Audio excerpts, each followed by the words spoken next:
네, 간밤에 뉴욕 시장은 좀 쉬어갔습니다만 영국 총리도 사임했고 오늘 우리 주식시장에 영향을 미칠 변수들이 좀 많습니다. 자, 오늘 투데이 분석 벤자민 투자연구소의 신일섭 소장과 함께하겠습니다. 소장님, 어서 오십시오. 네, 안녕하세요. 안녕하세요. 아무래도 총리 사임 이슈가 또 외환 시장에도 변수가 될 수 있을 맞습니다. 것 같아요. 일단 뭐 전반적으로 지금 뭐 글로벌적으로 왜 웃으세요? 아유, 좋아서요. 아 그래요? 네. 좋죠. 안 좋겠어요? 좋죠. 깜짝 놀랐습니다. 네. 어쨌든 뭐 첫 번째 질문으로 좀 바로 들어가면은 시황에서 뭐 영국 총리도 사임하고 뭐 전반적으로 어지러운 것 같아요. 특히 이제 영국 같은 경우에는 세계 금융 영역 2위 국가다 보니까 지금 어찌됐든 간에 또 이 위기를 타파하기 위해서 여러 가지 고민을 좀 하고 있는데 오늘 사실은 조금 제가 우리 소장님한테 여쭤보고 싶은 게 어제부터 일본에서 문제가 좀 발생을 하고 있었던 것 같아요. 그래서 150엔 달러. 지금도 넘어가는 모습, 여기에서 넘어가는 모습이 보이고 있는데 과연 이 분위기들이 언제쯤이면 잠잠해질 것인가. 계속 뭐 똑같은 질문이 아마 많이 접하셨을 것 같은데 그에 대해서 조금 어떻게 생각하시는지 한번 여쭤보고 싶습니다.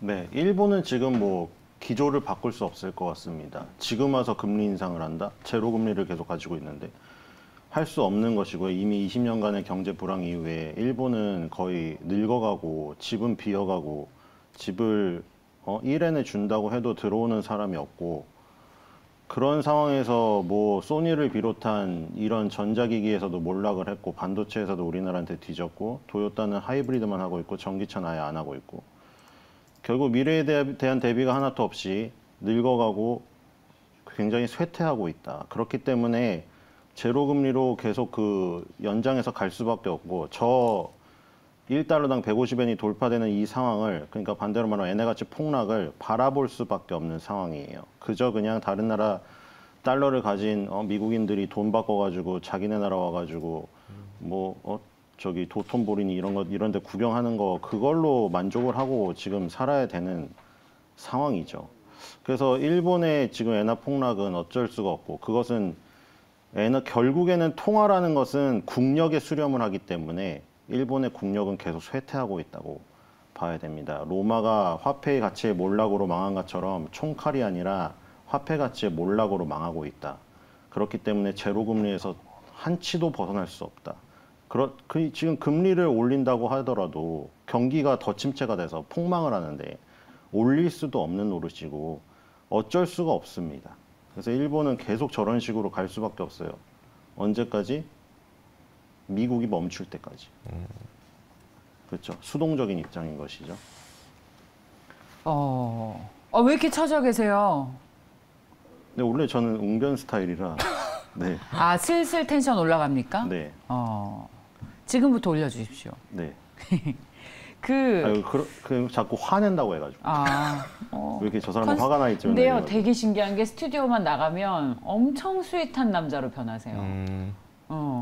텐션을 남자입니다. 세게 하면 화가 난다고 하고 텐션을 좀 남자. 죽이면 왜 죽어있냐고 하고. 소장님, 그러면 저희 앞서서도 중국 당대회 얘기도 했었는데 중국, 우리나라, 일본 통화 가치가 지금 엔화가 너무 많이 올라가니까 가치가 굉장히 많이 빠지고 있고 엔화가 1990년대 일본이 가장 호황을 누렸던 성장기 때 수준까지 150엔대로 올라갔는데 근데 사실 경제는 그렇지 못하잖아요. 이 엇박자가 이 뇌관이 되지 않을지 금융시장에. 그래서 어제 보니까 아시아 통화 위기까지 올 수 있다라는 우려감까지 나오고 있는데 지금 원 위안 엔화 가치가 떨어지는 것이 아시아 금융시장의 뇌관이 된다라는 말씀이신 겁니까?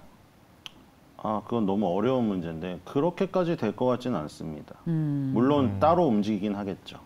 미국은 이미 실적 장세의 힌트가 보이고 있거든요. 그래서 미국이 실적 장세로 돌입을 하더라도 다른 아시아 국가들은 굉장히 어려움을 겪고 있을지 모르겠는데 미국이 계속 실적 장세로 가고 그런 부분들 금리 인상에 대한 부분들이 완화되고 하면 아무리 뒤떨어진 아시아 증시라도 결국에는 움직일 수밖에 없다.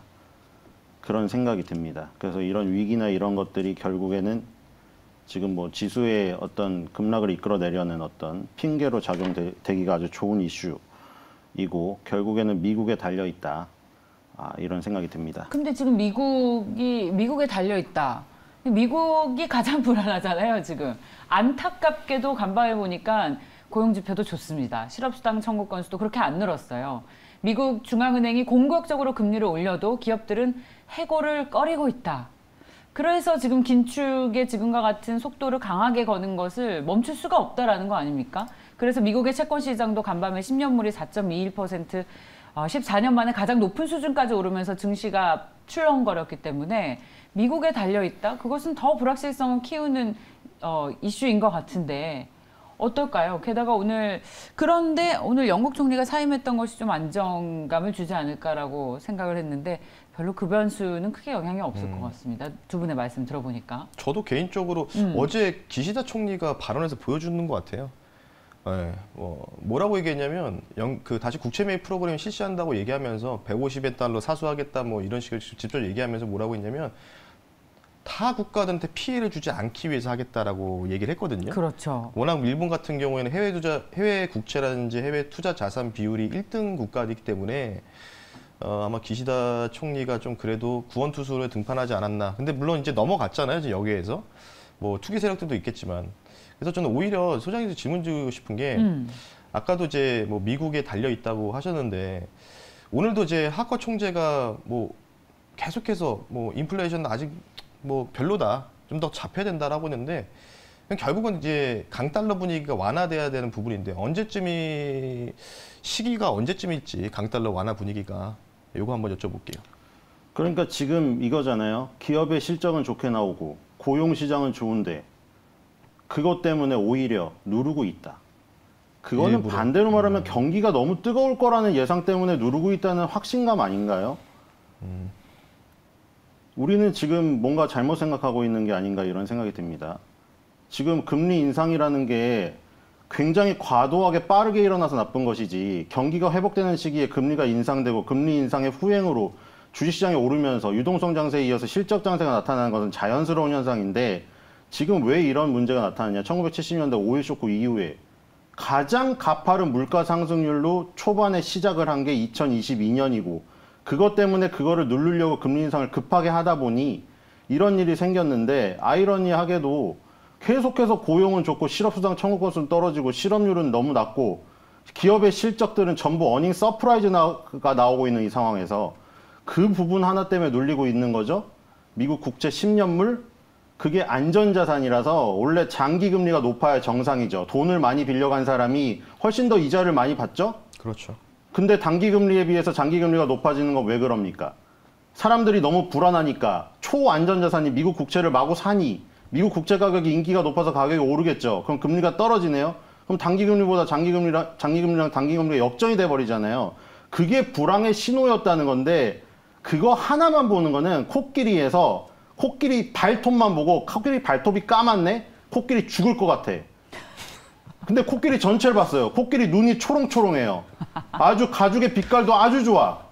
근데 발톱 하나가 까맸던 이유만으로 수만 마리의 코끼리가 발톱이 까만 애가 한 명 있는데 수만 마리의 코끼리가 다른 애들은 발톱이 까만데도 건강한 애가 많은데 걔만 보면서 발톱이 까마니까 얘는 이제 죽을 거야.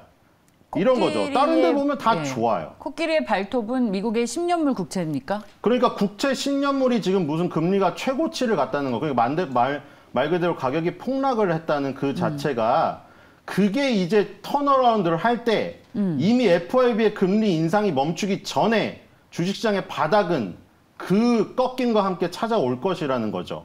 그리고 이미 그런 힌트는 보이고 있죠. 램리서치, 펩시콜라, 그 다음에 넷플릭스 실적이 좋게 나오면 급등을 하고 실적이 나쁘게 나오면 테슬라처럼 급락을 하고 정확하게 실적 장세의 메커니즘대로 움직이는 모습이 힌트가 보이고 있죠. 그렇기 때문에 미국 경기는 너무 좋은데 아니 바이든이 연기를 하겠습니까? 바이든이 아이스크림을 쪽쪽 빨면서 우리는 물가 상승에 전혀 부담이 없고 다른 나라가 걱정된다. 제 말은 안 믿어도 미국 바이든 천조국의 대통령 말은 믿어야죠. 그 자신감의 표명이 금리 인상이란 거는 기본적으로 그 국가가 경기에 대한 자신감이 있기 때문에 하는 표현이라고 생각을 하시면 돼요. 그게 과도하게 빨랐을 뿐이지. 그래서 이런 것들이 잠잠해지면 결국 실적 장세로 넘어가게 되고 그것은 FRB의 금리 인상이 무슨 4.25까지 거기 가서 꺾이는 그 순간에 나타나는 게 아니라 주식의 바닥은 미리 온다. 이렇게 보시면 될 것 같습니다. 자신감의 피력이다. 동의하십니까? 네, 근데 제가 놀랐습니다. 저번 한번 지난번에 제가 앵커를 했을 때 뵀었거든요. 네, 오늘 텐션이 갑자기 확 올라오셔가지고. 그때는 안 그러셨어요? 네, 그때는 너무 조곤조곤 얘기하시더라고요. 역시 그때도 나중에 올라갔어요. 제가 있을 때와 없을 때가 좀 다르세요. 네. 이분은 그런 분입니다.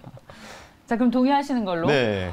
그렇다면 뇌관이 되지 않는다. 오히려 이제는 실적 장세로 투자할 만한 여건이 점차 조성되고 있다. 이렇게 정리를 좀 해봐도 될 것 같습니다. 말씀을 정리해보면. 네, 다른 지표는 다 좋은데 그게 깡그리 무시되고 예. 장단기 금리차 얘기만 계속 나오고 있잖아요. 알겠습니다. 그거 하나 가지고 네. 그쵸? 저희는 근데 조금 요즘에 또 한국 시장에서도 크레딧 리스크가 부각이 되고 있어서 이런 네. 부분들을 점검하는 시간을 또 다음 주 월요일 날 마련을 했어요. 종합적으로 판단하셨으면 좋겠습니다. 자, 그렇다면 우리 주식 시장에서 어떤 종목의 투자 아이디어를 가져가는 것이 좋겠습니까? 자, 최근에 원자력 발전 관련 주식들이 다시 좋습니다. 그동안 좀 조정을 받았었죠. 한수원이 폴란드의 원전 신축 사업 체결을 앞두고 있다는 소식이 들려왔습니다. 어제 원전주들이 장 초반에 좋다가 또 장이 빠지면서 좀 탄력이 둔화됐는데 원전 관련주가 또 증시의 돌파구가 될 수 있을지 궁금합니다. 소장님은 어떤 견해 갖고 계십니까? 원전 관련주는 좀 힘들 것 같습니다. 네, 힘들다. 예, 원전 관련주는 힘들고요. 굳이 거기서 관심 가져본다면은 방산에 관심을 갖는 게 좀 더 좋을 것 같습니다. 지금 폴란드가 깐부가 됐다 이런 얘기가 이런 그 타이틀로 기사 나오던데 지금 폴란드에서 방산 수출을 엄청 해간 이후에 지금 그 후속으로 원전 수출까지 이어서 하려는 지금 움직임이 있기 때문에 그 부분에서 방산이나 원전 관련주가 지금 떠오르고 있는데 아무래도 방산의 비중이 훨씬 더 높게 가져가는 게 수익의 확률이 높다는 생각이 듭니다. 폴란드에 지금 수출이 거기까지 성공을 해버렸죠. 다연장 로켓까지 가버렸기 때문에 이게 우리나라가 이런 지금 분단의 국가이기 때문에 지금의 이득을 보는 거라고 할 수가 있어요. 지금 폴란드는 급한데 미국의 로키드 마틴은 우크라이나에다가 다 줬어요. 제블린부터 하이마스까지 다 줬어요. 그게 한 달에 4기나 5기밖에 생산이 되지가 않는 건데 다 줬기 때문에 폴란드가 달라고 하니까 없는 거죠. 그러다 보니 찾다 보니 한국밖에 없는 거예요. 한국은 분단 국가이기 때문에 생산을 매일 하고 있었거든요. 그렇기 때문에 거기서 수출 대박이 터진 것이고 이것을 계기로 해서 지금 폴란드가 중요한 게 그 나라의 폴란드라는 그 국가만 중요한 게 아니라 나토의 최전선 국경으로 작용을 하고 있잖아요. 그렇기 때문에 거기에 방어를 하는데 이번에 K방산 무기가 제대로 쓰이게 된다면 결국에 주변의 국가, 옛날에 겨울전쟁을 했던 북유럽까지 거기까지 지금 올라갈 수가 있고 아랍은 이미 그 전에 이미 포문이 터졌었고 이런 부분들이 방산에 굉장히 좋은 성과가 있을 것이다. 지금 그 원전 같은 경우에는 그 아랍에미리트에 이어서 다른 중동 국가의 수출권이 하나 나와야 될 것 같습니다. 실제로 나와야 돼요. 아랍에미리트에서 잘 운영했다는 그 능력 가지고 지금 중동에 어필을 한다고 하는데 실제로 하나가 나와야 되고 그리고 두산 에너빌리티가 사실 대표주인데 두산 에너빌리티 연봉 20년선 아래에 있는 거는 건드리지 말라고 했기 때문에 여기서 저걸 뚫기 전까지는 큰 시세가 나오기가 정말 어렵다고 보시면 될 것 같습니다. 이제 수장님께서 딱 부러지게 첫마디 힘들 것 같습니다라고 하셔서 놀라셨죠. 예, 그래서 제가 혹시나 기분 나쁘서 죄송하고요. 아니, 깜짝 놀래가지고 너무 칼같이 얘기하시길래 못 들으셨을 거예요. 집중하시느라. 그렇죠? 아니에요. 모르시면 괜찮습니다. 네. 혹시 다른 의견이 있으세요? 근데 저도 조금은 이거를 좀 단기적인 좀 뭔가 트레이딩으로만 접근해야 되지 않을까 이런 생각이 들고 있습니다. 왜냐하면 전반적으로 모멘텀도 제가 이거 한번 봤었거든요. 돌싱이라고 한번 예전에 했던 것 같은데 원전주를 돌싱으로 표현했던 것 같은데 네. 그 비슷한 논리라고 좀 보고 있고 예. 어쨌든 지금 어제 같은 경우에는 한정 그룹주도 마찬가지고 적은 종목이 급등 나오지 않았습니까? 하지만 계속해서 이전 6개월, 1년 전부터 계속해서 나왔던 뉴스로 쉽게 얘기해서 계속해서 이 JUC를 부각시켜서 또 올라가는 부분이기 때문에 증시 돌파구는 되기는 좀 힘들 것 같다라고 좀 보고 있고 오히려 저는 좀 더 추가적인 질문을 소장님 던지고 싶은 게 네. 어쨌든 뭐 태조 이방원이 그래도 이 7월, 8월 달 베어마켓 랠리를 주도했지 않습니까? 그래도 이 중에서 원전은 좀 아니라고 하셨으니까 그러면 태조 이방원 중에서 뭐는 빼고 태조 이방 중에서는 뭔가 그래도 살아날 수 있는 종목이 섹터가 있을까?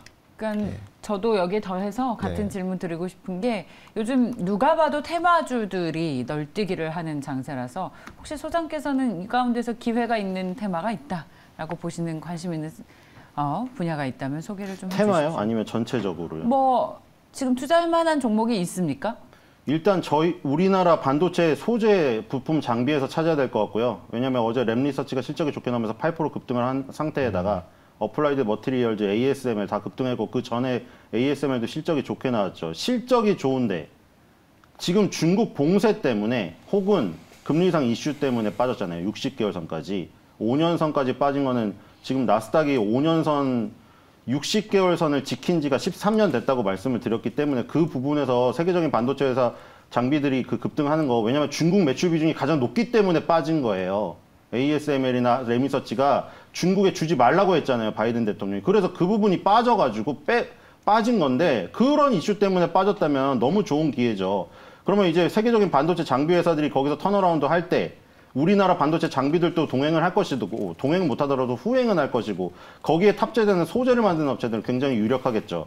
그리고 태조 이방원은 기본적으로 지금 사우디의 감산 소식 이후에 지금 유가가 그 100달러를 못 넘고 계속 그 지지부진하기 때문에 유가가 바탕이 되지 않는 이상 조선이던 조선 기자재던 LNG던 태양광이던 풍력이던 다 유가가 상승을 해야 오르는 것이기 때문에 어렵다고 볼 수가 있겠죠. 대신에 방산주 같은 경우에는 계속 터뜨리고 있기 때문에 왜냐하면 천물을 또 터뜨렸어요. 그럼 이렇게 되면은 그냥 그 스타크래프트의 판을 폴란드는 아예 K 걸로 깐다는 얘긴데 이렇게 되면 K방산의 위상이 한 단계 높아지는 레벨업이 되겠죠. 그리고 실적으로도 돌아오게 될 겁니다. 그래서 하나 디펜스를 갖고 있는 하나 에어로스페이스 그리고 GTX뿐만이 아니라 지금 K2 흑표전차를 수출한 현대 로템 그리고 한국항공우주 KF20, T50, FA50 이거 수출한 한국항공우주까지 이런 것들은 계속 살아있을 확률이 높다고 봅니다. 방이시네요.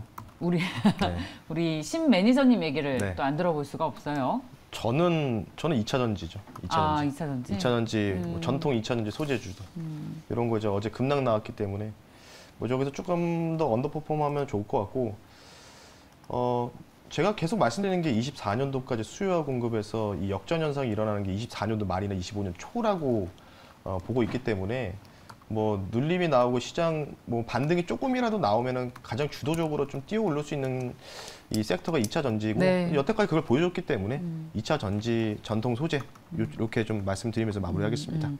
근데 두 분 다 매매를 쉬라는 얘기는 안 하시네요. 매매를 할 만한 장이라고 보시네요. 지금 매매를 할 수 있는 사람이 거의 없다는 생각이 저는 듭니다. 삼성전자와 카카오가 개인 투자자들이 가장 많이 보유한 주식 1위로 지금 보도가 되고 있는데 삼성전자, 카카오에 지금 많은 물량이 들어가 있는 상태에서 매매를 할 자본이 없으실 겁니다. 지금 코인, 주식, 부동산이 다 빠지고 있는 가운데 대출금리까지 오르기 때문에 결국 여기 있는 데에서 승부를 봐야 돼서 거기서 또 뺄 수는 없잖아요. 삼성전자, 카카오가 지금 너무 하락을 많이 해가지고 결국에는 그 부분에서 뭐 새로운 자금을 조금이라도 내서 조금 뭐 매매를 살짝 해가지고 그 부분을 깎아낼 수는 있겠으나 적극적인 매매를 하기에는 현실적인 부분이 그렇게 가능한 사람이 없다고 생각합니다. 그렇다고 새로 들어온 사람이 있느냐. 예. 고객의 탁금은 계속 빠지고 있기 때문에 네. 새로 들어오는 사람은 없고 지금 계속 보시던 분들이 보고 있다는 생각이 들어요. 예. 그래서 매매를 하기는 굉장히 현실적으로 예. 불가능한 상황이라는 생각이 듭니다. 네, 근데 저도 최근에 만나고 있는 이른바 휴민트들과 하는 얘기는 그래도 시장에서 떠나지 말자. 곧 다가올 상승을 누리자라는 얘기들을 늘 하고 있습니다. 자, 여기까지 듣겠습니다. 벤자민 투자연구소의 신일섭 소장과 함께했습니다. 고맙습니다. 감사합니다.